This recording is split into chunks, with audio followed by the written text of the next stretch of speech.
দেখ মিন মিন মিন মিন মিন মিন করে কি জানো, উত্তীর্ণ গাঞ্জা খাও নাকি? তোমাকে ডাবল সুন্নত করায় দিতে হবে। তোমাদেরকে কিন্তু ঝাড়ু ঝাঁটা দিয়ে পিটিয়ে কলকাতা থেকে বের করে দেবে। সম্মানিত দর্শক, কলকাতার একজন সাংবাদিক আছে মূর্খ রঞ্জন ঘোষ, রিপাবলিক বাংলা টিভির সাংবাদিক। এত সাংবাদিক না, এটা হচ্ছে হাম্বাদিক। এই হাম্বাদিক মিন মিন মিন মিন মিন মিন করে কি জানি বলে। এ হচ্ছে মূর্খ রঞ্জন ঘোষ। মূর্খ রঞ্জন ঘোষকে নিয়ে আমি কিছু বলতে চাই। সে মিন মিন মিন মিন মিন মিন করে কি বলে না বলে, মানে তার টক শোতে যত মানুষ আছে সে কাউকে কথা বলতে দেয় না, সে তার ইয়ে নিয়ে ব্যস্ত। ভাই, তোমার যদি এত মানে কথা বলতে ইচ্ছা করে তাহলে আমাদের বাংলাদেশে পাবনা নামক একটা জায়গা আছে, সেখানে পাগলা গারদ আছে, ওখানে যাও, দেখবা বাংলাদেশের যত ইউটিউবার আছে তোমার ইন্টারভিউ নিয়ে শেষ করতে পারবে না। তুমি মিন মিন মিন মিন করে যা বলা লাগে ওখানে বলি। কথাটা বুঝতে পারছো? তুমি মানে আমি বুঝি না, তুমি কি মায়াদ উত্তীর্ণ গাঞ্জা খাও নাকি? হ্যাঁ, তুমি এত মিনমিন করে কি বলো? তুমি বলো চট্টগ্রাম আমাদের, তোমাদের চট্টগ্রাম। চট্টগ্রাম কি তোমাদের বাবার সম্পত্তি? তুমি বলো হচ্ছে ত্রিপুরা তোমাদের, এগুলো কি তোমাদের বাবার সম্পত্তি? শোনো, তোমরা তো মানে তুমি যে এই যে গাজওয়াতুল হিন্দু নিয়ে যে কথা বলো, আমি তো মনে করি প্রথম গাজওয়াতুল হিন্দু হচ্ছে তুমি একটা পুরো ফাসিক নাস্তিক। তুমি যেসব কথাবার্তা বাংলাদেশকে নিয়ে বলো, বাংলাদেশের আলেম ওলামাদেরকে নিয়ে বলো, এইসব আলেম ওলামারা বাংলাদেশে মানে তোমাকে যদি চাইতো, এই যে জাহাঙ্গীর আলম ওসমানী বলছে না তোমাকে সুন্নত করায় দিবে, ঠিক আছে, আমি বলবো সুন্নত নয়, তোমাকে ডাবল সুন্নত করায় দিতে হবে।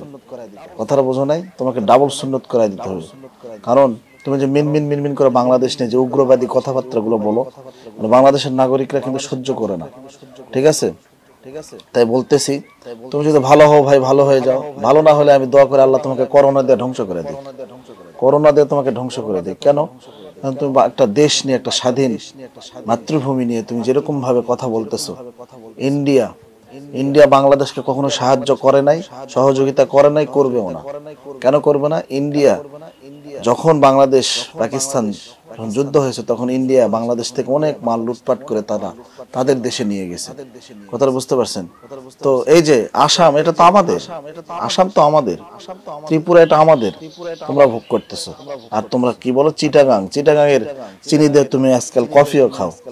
ময়ূখ রঞ্জন ভাই, এখনো সময় আছে, ভালো হয়ে যান। বাংলাদেশ নিয়ে মিনমিন মিনমিন করে এগুলো বলেন না। কারণ বাংলাদেশ, আপনারা ইন্ডিয়াতে আছেন, ভারতে আছেন, ভারতে থাকেন, আমাদেরকে শান্তিতে থাকতে দেন। কারণ আমরা হচ্ছে ইসলাম প্রিয় মানুষ, আমরা ইসলামকে ভালোবাসি, ঠিক আছে? ইসলাম নিয়ে কেউ যদি কটু কথা বলে, বাংলাদেশের আলেম ওলামাদেরকে নিয়ে কেউ যদি কটু কথা বলে, তাহলে কিন্তু বাংলাদেশের এই তৌহিদের জনতা তোমাদেরকে কিন্তু ঝাড়ু ঝাঁটা দিয়ে পিটিয়ে কলকাতা থেকে বের করে দিবে, এটা আমি গ্যারান্টি দিয়ে বললাম। তাই বলতেছি, এইরকম ভাবে এমন কোনো কাজ করিও না যেটা তোমাদের সমস্যা ডেকে আনে, ঠিক আছে? আমাদের বাংলাদেশের বর্ডার গার্ডরা আঙ্গুল তুলে কথা বলতে শিখেছে, আমরা কিন্তু আঙ্গুল তুলে কথা বলবো না, আমরা ঝাড়ু ঝাঁটা নিয়ে বের হবো তোমাদের পক্ষে।